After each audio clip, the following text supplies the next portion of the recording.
from the heart of Dubai, where tomorrow is being built today, to the world. Welcome to the CTO Show with Mehmet. Here, we redefine technology and reimagine possibilities. With Mehmet, delve into the riveting realms of AI, cybersecurity, and digital technology. Experience the thrilling highs and lows of startups. Immerse yourself in the spirit of entrepreneurship and witness the future of business innovation being written in real time. Now, without further ado, let's tune in and explore the future. Hello and welcome back to a new episode of the CTO Show with Mehmet. Today I'm very pleased joining me, Lars Maaløe, co-founder and CTO of Corti.ai. Lars, thank you very much for being here with me today. The way I love to do it, the audience knows it by now, is I keep it to my guests to introduce themselves, tell us a bit more about you, your journey, and what you're currently up to. And then we're going to start the conversation from there. Teaser, and I think it's not hard to guess, we're going to talk about AI, but this time we're going to focus more on healthcare and everything around it. So the floor is yours, Lars. Yeah, thank you so much. And just to interrupt me if I'm speaking for too long here in my introduction. I am from Scandinavia, so we're known to be quite humble in nature. So hopefully not for too long at least. That's fine. Background within machine learning. I have been researching quite a lot in methodology within machine learning. And my PhD thesis was around generative models before it got so world famous here. And I had to sit around a lot of dinner tables informing people about what generative AI was, and was seeing a lot of rolling eyes around the dinner tables, thinking like you could see people were thinking like, this will never be a thing. So apparently my pitch was not good enough, because when ChatGPT broke out, those same family members and so forth came to me and said, was that what you researched then? And I could only say yes. So I've been researching within generative models for images, text, and so forth, from starting from the early 10s here, and fell in love with deep learning from the get-go, because I think it's so amazing what you can build with these deep generative models, and how modularized it is for all of the use cases. Then I got into starting a healthcare startup. I'm a firm believer. So my family are either engineers or doctors or nurses. So basically I had two paths here. First and foremost, get an engineering degree, start researching within engineering, and then focus on healthcare, because I think it's the most meaningful field to focus on. And I found that there are so many pains within healthcare today. There are so much administrative burden, and there's so much of a higher demand on healthcare today. And if I could just be a small piece of building a technology that could help within healthcare, I would be proud of myself. So I've been on that path since 2016, where we have built on machine learning models, deep generative models, machine learning infrastructure for healthcare. And now we are at the point where we are in so many different healthcare encounters all across the world, and are making a meaningful change in the everyday, which makes me super, super proud. Great. And again, thank you very much, Lars, for being here with me today. Just, a question which I didn't prepare, honestly, because you mentioned about telling family members about generative AI and all this, and being in this field for long, long time. Was it something you expected to appear in that moment, when, of course, the model, I mean, the GPT, as people, they know Chat GPT, but I mean, the transformer models and all this was quite before December or November 2023 or 22, sorry. But were you expecting that by that year, probably, or like by that time frame, this is where it's gonna go to the mass, or was like something surprising also for you? It wasn't surprising, right? The attention is all you need paper came out in 2018, and the real breakthrough within LLMs was much later. So I think that it has been like, for the ones that have been within the field, it didn't come as a surprise. It has been it's been a steady increase. I can tell you about the presentations from Joshua Bengio in 2012, where he said like, now the curve is broken in terms of speech recognition. And then again in 2016, when Deep Speech 2 came out, and then we all talked about, now the curve has been broken in terms of speech recognition and so forth. And the same story is in image recognition and all of that. We've seen these steady improvements, and they have been quite amazing every time here. I think that the big change is more of the familiarity within AI, where we can see more and more people are getting more and more familiar with it because they're using it in their everyday. They're not just using it as a part of Google search when they were going into Google search engine or Google Translate and stuff like that. Now they're actively talking with an LLM, and that has been resulting in an immense mind shift. And I think that mind shift we're really utilized because that makes all of our customers now know what to expect from AI. They have a better grasp on how to formulate what they believe that they would love to build on an infrastructure like ours. So it has made the sales dialogue much easier. Yeah, indeed, absolutely. Now let's go to healthcare, where you specialize, and Corti is built all around that. So you talk usually about explainability, AI explainability, and trust, especially when it's we talk about healthcare. We discussed it many times. Healthcare is a little bit sensitive because there's the privacy factor over there. But how you define AI explainability and how in practice that looks like in real medical setting, I would say. Yeah, I think first and foremost, for choosing an infrastructure like ours, first and foremost, you can build some quite fantastic demos on OpenAI or Anthropic and all of that. But when you need to get things into production, then you learn about all of the quirks that happens when you just plug into the OpenAI API or the likes here.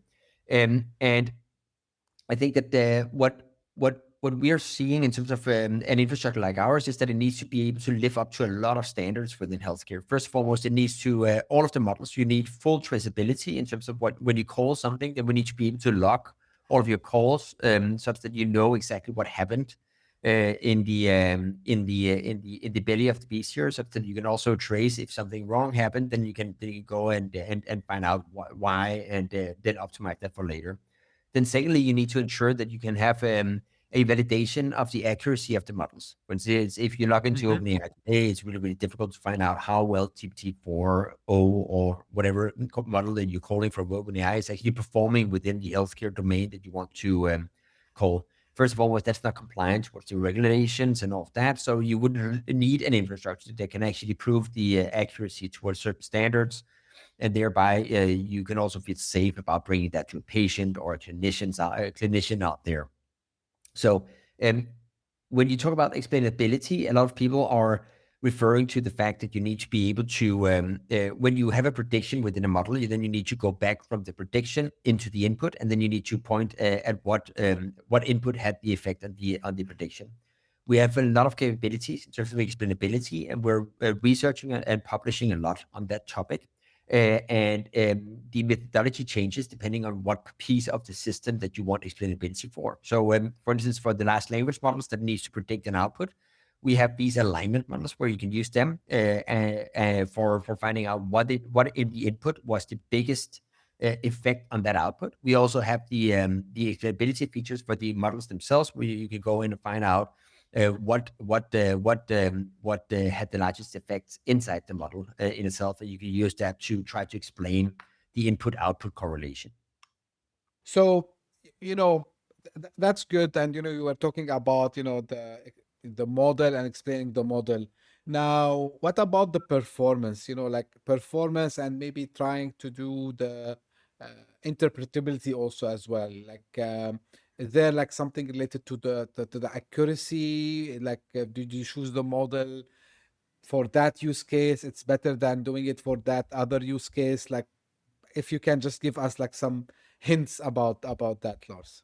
Yeah, so our customers use our API for a lot of different things, from providing API documentation solutions to providing information retrieval solutions for the medical domain and so forth, or to build questionnaire agents that can have direct conversations with the patients. And we keep on validating performance benchmarks across our solution, and we keep on publishing around that. So, for instance, our speech recognition, if we don't know what's being said inside the dialogue, or if we cannot accurately understand that, which, by the way, can be really, really complex within the medical domain because there are so much of vocabulary that is not used in the everyday speech. There are so many Latin words, there are so many medication names and so on. So you quickly get up to a vocabulary of 100,000 plus terms that the speech recognition model needs to be able to validate. We constantly, across our languages, validate our speech recognition capabilities and that accuracy. And we use everything from word error rates to character rates to Liebenstein distance and so forth. And we also use embedding models to make good assessments of how our internal models work and all of that. For text generation models, we also do a lot of research on that, and a lot of it you can find online, and you can find it published. Where we use, especially, I think one of the more interesting domains is using a model as a judge. So you use a third-party LLM to judge your capabilities here, and you can then use a suite of third-party LLMs to judge your capabilities in terms of text generation. That is very similar to OpenAI's medical benchmark for agents, and that's a good segue to how we also validate our agents, where we are validating the responses of the agents and all of that in terms of we have these lab environments where we do that at scale. And then at the end of the day, of course, we're using the feedback from the clinicians out there when they're finding some occurrences of misrecognitions, misrepresentations, and stuff like that. We get that direct feedback through our API, and then we can optimize and we can train. And we constantly train new models there. So yeah, that's a bread and butter thing. Cool. You just said you take the feedback from the clinicians, like, you explain also how the model works for them. Do you think like we need also to explain that to the patient as well, or like it doesn't make sense? I think so. Back to what I started out saying in terms of the education around using machine learning has gotten broader and broader. So what we see more and more are actually patients that are expecting that there is a machine learning model helping and assisting the clinician out there in the practice Right. counter. I think that where if you asked 4 or 5 years ago, then this would be a real topic in terms of whether the patient was properly advised and all of that. And I think that back to the fact that all patients need to be advised by the clinician, but I think the change of the game is in fact that the patient want the clinician to use some AI-enabled tools. And similar to me, when I'm at the doctor with my kids, I want to ensure that the clinician is actually using all of the tools at their disposal. Well knowingly that the clinician is still very, very much in charge of the decision making, but why not get some help from the tools at their hand? Yeah, of course. That I know. Even sometimes if I have something, the doctor, just for a normal visit, I would expect them that they have double checked, maybe using one of the LLMs. Now let's talk about regulations a little bit, Lars. So especially, in some part of the world, regulators are racing to catch up with AI, and they want to make sure, which is of course understandable, that we're not like misusing AI. How do you ensure that whatever you use meet or exceed even the compliance standards in markets like because of course like in the US we have the HIPAA, in Europe we have something else, and maybe different parts in the world they will have other things. um like what are like some of the things you do first for regulators, and do you see they have a tough job actually, because like today we talk about something, tomorrow is something else, and we have like breakthroughs now, very very fast paced. So your point of view on this? Yeah, I think it was so. Back to let me just go one step back and say, like, what is the reason why people buy from us as an AI infrastructure for healthcare? First and foremost, they seek us for getting a higher accuracy within the machine learning models for healthcare. Then secondly, they seek us because we make it much easier to build an application for healthcare. So we have solved all of the documentation automatically. We have solved all of the speech recognition. We have solved all of the agentic behavior that you would normally need within the use cases for healthcare. So you can basically get started on building your application in a matter of minutes, and then you can get done with the first prototype in a matter of hours. Then thirdly, towards your question on regulatory affairs here, we have made our solution and our infrastructure compliant to regulations, both in Europe and the US and the UK and soon to come a lot of other countries in the rest of the world that we're very excited about publishing. And in order to live up to the regulatory standards, you need to build the infrastructure in a compliant way such that you can deploy your services, such that you can deploy the services in terms of segregated data and also in respect of different customers and their requirements and whatnot. That is easier said than done, and it's something that the big tech companies are not living up to. So of course that's a competitive advantage. In terms of the regulators and whether they have a hard time on ensuring that they catch up to all of the development, I actually think that that a lot of the regulators have thought quite long and hard about how to make the AI Act regulations in Europe or the GDPR regulations or the MDR or the MDD and so on regulations that the UK centers are based on.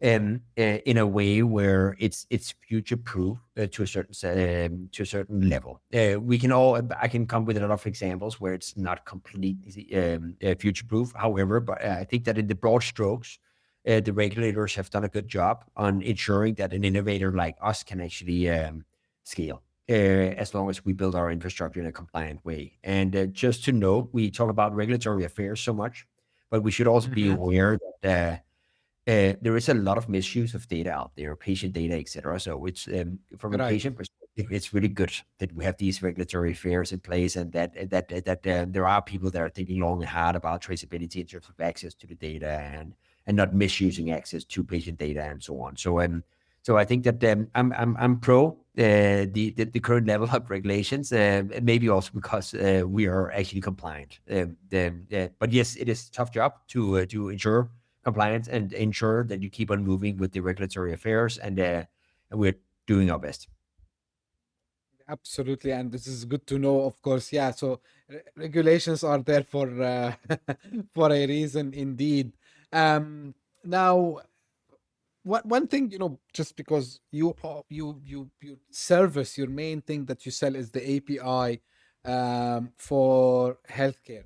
Now, how are you seeing, from now, because you deal with a lot of clients, I'm sure. But I'm more interested in startups in the healthcare domain. What are like some of the trends you're seeing, maybe overall, directions that going with? Because, with healthcare, again, because it's highly regulated, entry is hard. So I've talked to a lot of founders. I talked even to investors in this space. And, there's an era before AI and the era after AI. But now there's kind of divergence of what can be done, for healthcare with AI. So from your point of view, again, what are you seeing some of the main things that are promising and, attracting also your attention as someone also who comes also from a technology background, and you have your PhD actually in machine learning? Yeah, I think it's a wonderful question. In the fear of forgetting some of our customers, just to at broad strokes here define the different types of application builders that we're seeing built on our infrastructure, or even technology builders. Like it doesn't have to be specifically applications; it can also be another infrastructure that they're building on top of ours. We're seeing everything from applications that want to alleviate the administrative burden, and that's, for instance, ambient scribes, where if you check the ambient scribe market of the startups in the ambient scribe category, that is when a patient and a doctor have a consultation, and then you have this microphone on, and then you automatically write the clinical documentation for the doctor or clinician or whomever here.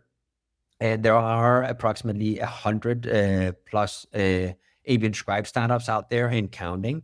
And you see more and more of them starting to specialize. Like healthcare is a big market. So you see some of them are specializing on nurse documentation, and some of them are specializing on psychiatry documentation. Others are specializing on bedside nursing. So there's no into the specialization reach. And we're seeing it all on our platform. So that's the administrative burden part. Then you also have the in the same kind of avenue, you have all of the startups that are building into the revenue cycle management regime of healthcare. So basically making sure that the healthcare provider is getting paid for the services that they provide. And that can be complex within healthcare because patients, that there could be a lot wrong with the patient, etc. And you have a lot of documentation that is unstructured and to a certain level structured, but a lot of it is unstructured. And then you need to code that. You need to assign clinical codes, maybe from a coding database of 140,000 different codes, and you can have different combinations. So basically, creating an invoice in healthcare is complex, and it's not just in the US; it's also around Europe and the rest of the world. Yes. And you have all of those startups that are focusing on that. Now that you talked about the startup ecosystem here, then you have all of the startups that are focusing on full automation. So building agents, for instance, in the patient engagement, telephone agents, where you call your general practitioner, where you want an agent that is asking you about the top priority questions about the acuity level and so on, and basically back to that, a triaging you so that you can come into the right queue of the clinician, to hospital intake agents or form building agents and so on, or pre-charting agents that are looking at all the HR information and then compiling that with the intake information in order to make the perfect pre-charting setting for the clinician. We see all of those companies and we see all of the startups, and there's a boom within healthcare because there are so many enablers right now where you see all of these startups building on an API infrastructure such as ours, and so that we have a 43 times growth here in terms of projects started on our API infrastructure since going live with that at the end of January. We are having immense success in the current API capabilities, and at the end of the year, without promising too much, we will have a doubling in our capabilities coming out very, very soon on our infrastructure. We're in private beta, so we're quite excited about that. So, and a lot of fuel for all of those applications out there. And then you have all the incumbents as well, all of the software vendors that have been building on healthcare for a long period. So, and that's the health record systems, the radiology information systems, and so on. All of those systems, they all are building new AI capabilities enabled on speech, text generation, agents, and so on. So, yeah, healthcare is a very vast and big market, and a lot of things that still need to be fixed using AI. Indeed. Now, one thing also that happens, and it's not, I dealt as a technology consultant in some part of my career, and when it comes, to talking to healthcare organizations, doing pilot is not easy, right? So there's a lot of moving parts. But now we talk about adopting AI and moving fast. So what do you think, like, some of the biggest mindset shifts that need to happen to be able, to move quick, like to take something from a pilot and then to put it into production at a very large scale?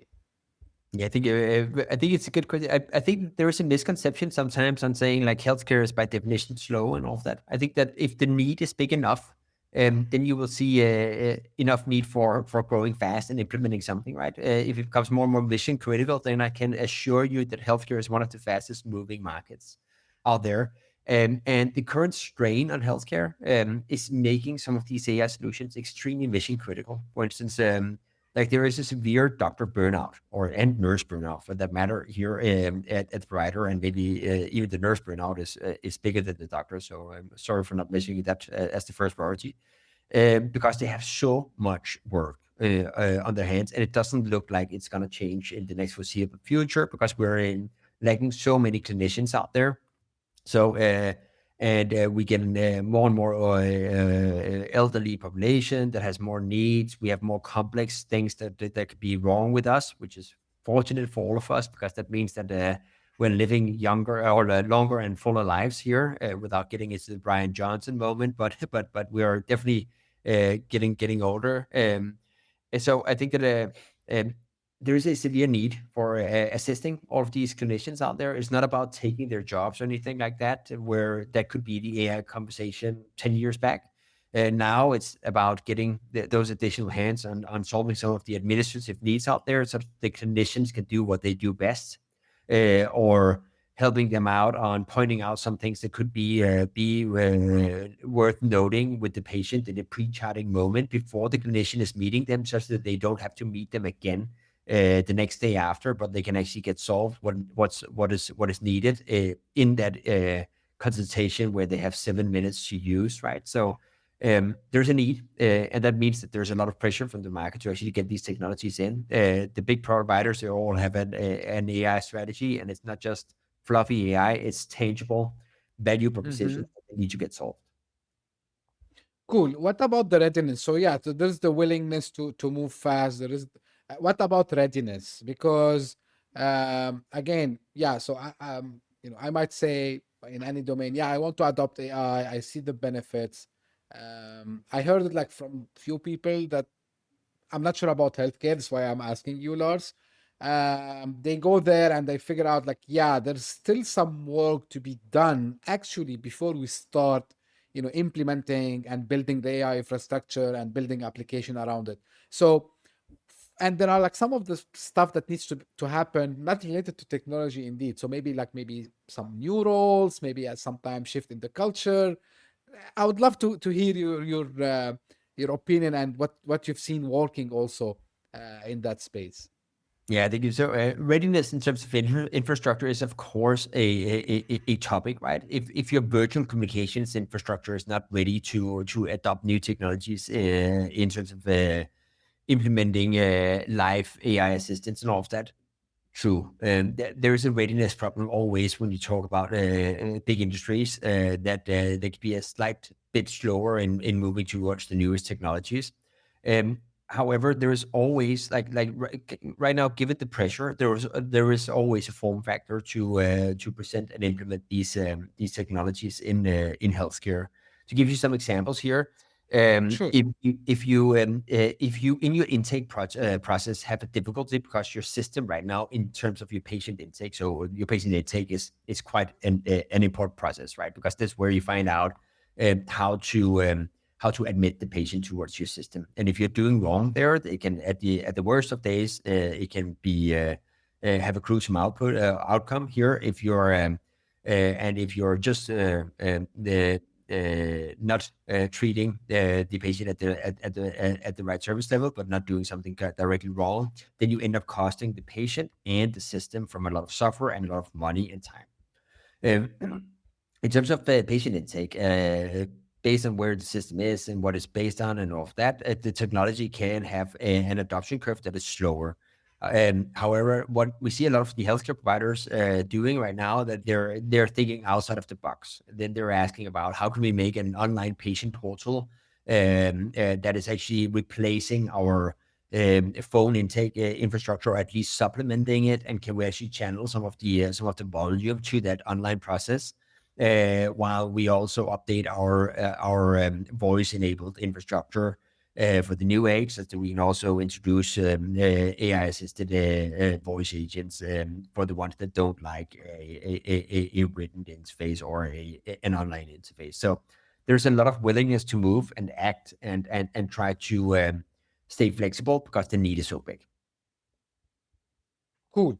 Now, beyond just out of curiosity, beyond providing the infrastructure and the of course the APIs,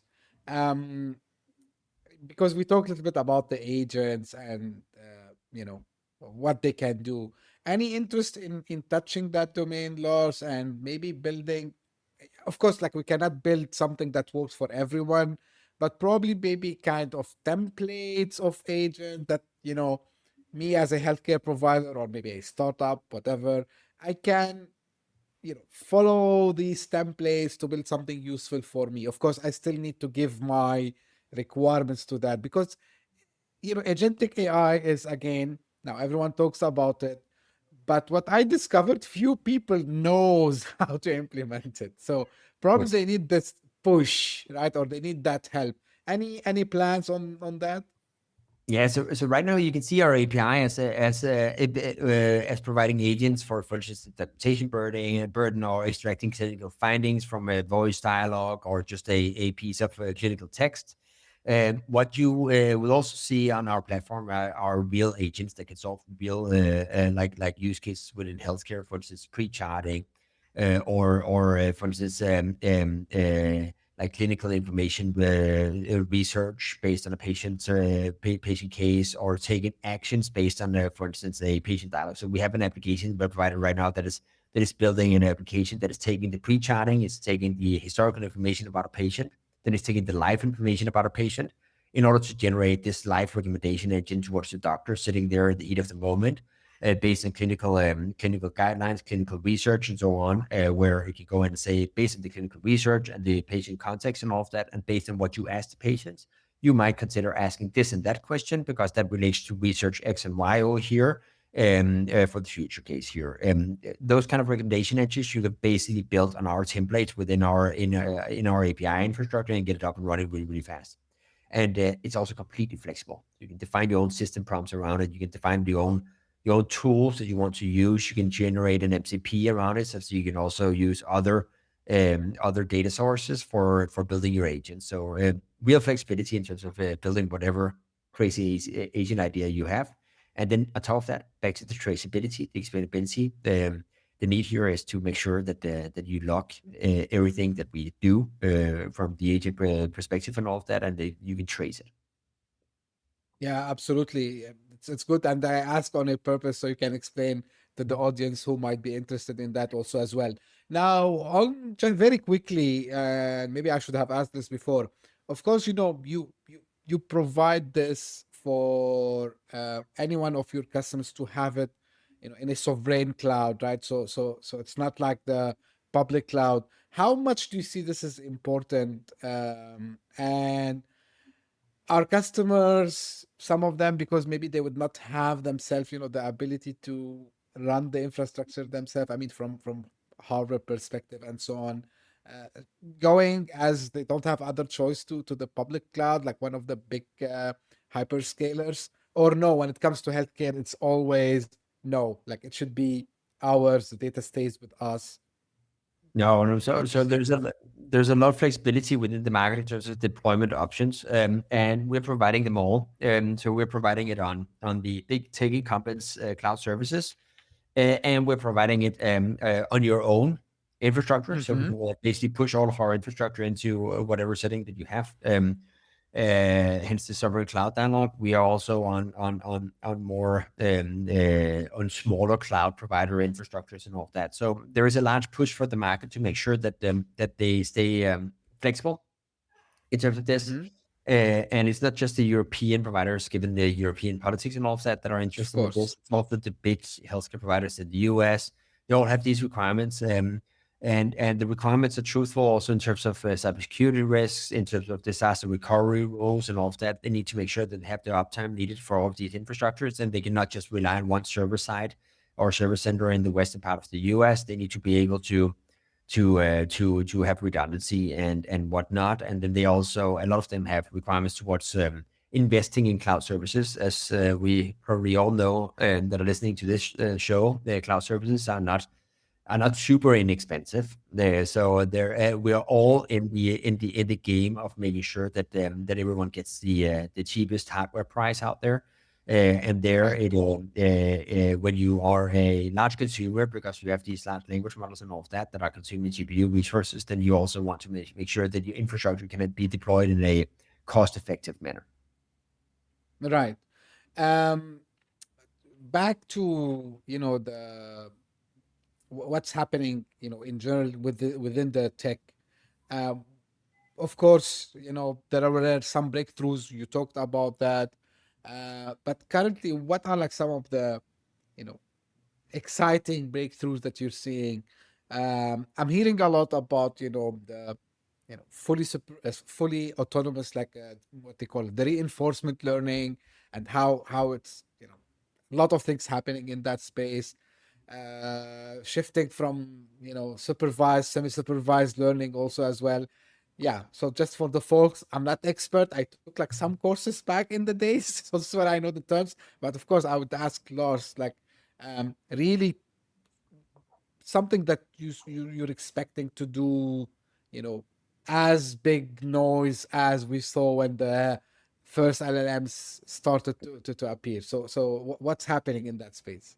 Yeah, I think so. The ability to reason for building proper reasoning, it is quite fantastic. I think that's one of the things, and the fact that you can optimize the reasoning paths with reinforcement learning is definitely also fantastic. I think that where I find just to go two steps back on machine learning and the state Sure. of the art right now is that as fantastic as the current model capabilities are, there is one big problem with these models, and that is that they will always give you an answer, even though the answer is wrong. Mm-hmm. We all have that uncle that will always give you an answer, and then when you grew a little bit older, then you found out that he was full of beep, right? I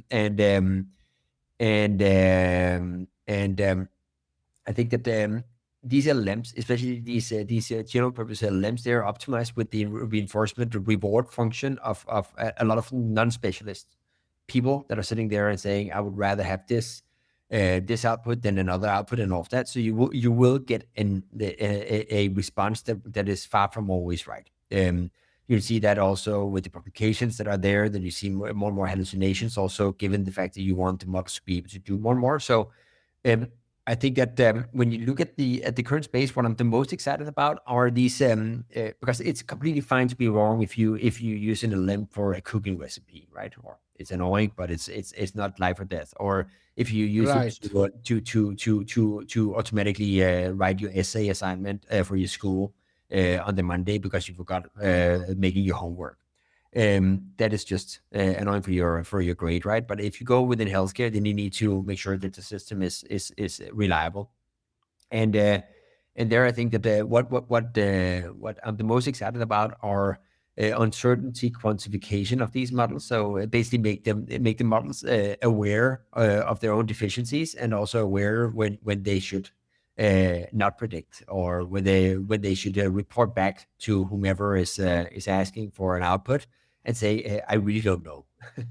That uncertainty quantification is important, and that's a field that I think is underappreciated because it doesn't create big headline of an LM that is now able to finish exam X and Y better than other LMs, but it's probably the most impactful thing in terms of actually providing and building AI solutions that are scalable and reliable out there to the masses.